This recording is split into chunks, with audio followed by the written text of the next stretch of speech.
Action council of state employees and ടീച്ചേഴ്സിന്റെ നേതൃത്വത്തിൽ സർക്കാർ ജീവനക്കാരും അധ്യാപകരും പണിമുടക്ക് റാലി നടത്തി.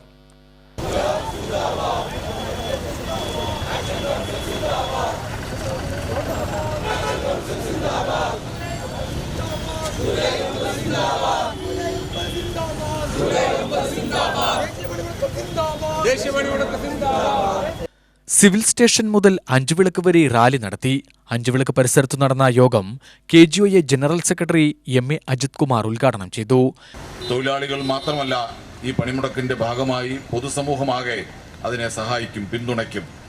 ഈ സമരത്തിന്റെ ഭാഗമായി ഉയർത്തുന്ന മുദ്രാവാക്യം ജനങ്ങളുടെ ആകെ പ്രശ്നങ്ങൾക്ക് പരിഹാരമുണ്ടാക്കുന്ന നയം മാറ്റമാണ് ആവശ്യപ്പെടുന്നത് എന്ന ബോധ്യത്തിലേക്ക് എത്തുന്നതിന്റെ ഭാഗമായാണ് ജനങ്ങൾ അന്നത്തെ യാത്ര ഉപേക്ഷിക്കുന്നത്, മറ്റ് പൊതുവായ ആവശ്യങ്ങൾ മാറ്റി നിർത്തി പണിമുടക്കത്തിൽ സഹകരിക്കുന്നത്.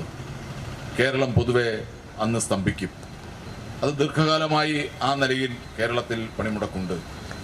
ചില വലതുപക്ഷ മാധ്യമങ്ങൾ എപ്പോഴും പണിമുടക്കങ്ങൾ നടക്കുമ്പോൾ അതിനെ മോശമായി ചിത്രീകരിക്കാൻ നടത്തുന്ന പ്രചരണം അത് കേരളത്തിൽ മാത്രം ഒതുങ്ങുന്ന പണിമുടക്കമാണ്.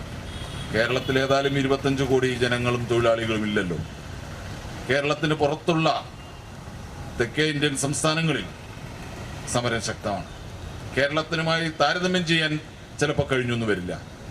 പക്ഷേ ഓരോ പണിമുടക്കങ്ങൾ കഴിയുമ്പോഴും, ഇപ്പോൾ 23ാമത്തെ പണിമുടക്കിലേക്കാണ് എത്തിയിട്ടുള്ളത്. ഓരോ പണിമുടക്കങ്ങൾ കഴിയുമ്പോഴും ഇന്നലകളിൽ നടത്തിയ സമരത്തേക്കാൾ കൂടുതൽ ആളുകൾ പങ്കെടുക്കുന്നു. K. അജില അധ്യക്ഷത വഹിച്ചു.